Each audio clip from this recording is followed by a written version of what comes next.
After 4 different agreements and 22 days on the picket line, almost 3,000 prison workers in New York have been fired. It comes after some, including those in the North Country, didn't return to work by the deadline this morning, and corrections officials say the strike is over. Our Alec Lasham has our update.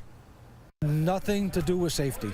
Not what we want. Pushback by retired and fired corrections officers at prisons in Malone in response to an agreement that ended the strikes. After 22 days of an illegal strike, the governor and I are happy to report it has now ended. However, requirements in the agreement that 85% of workers return on Monday wasn't met, according to the Department of Corrections and Community Supervision, or DOCS. DOCS commissioner says only 74% came back, with almost 3,000 fired. Despite missing the requirement, he says they'll still honor some components. The governor and I have both committed to enacting a number of those revisions that were in my March 6th memorandum of agreement, as well as components that came from the agreement with NYSCOBA. He says it includes a 90-day halt program suspension, no discipline for workers, legal mail scanning, and the creation of a halt committee. The latter will appoint various union and state members to make recommendations to lawmakers about potential changes to the halt law. Regarding overtime, he says the National Guard will still be used to draw down hours. However, there was no mention of making body scanners mandatory, which was a priority for workers striking in Malone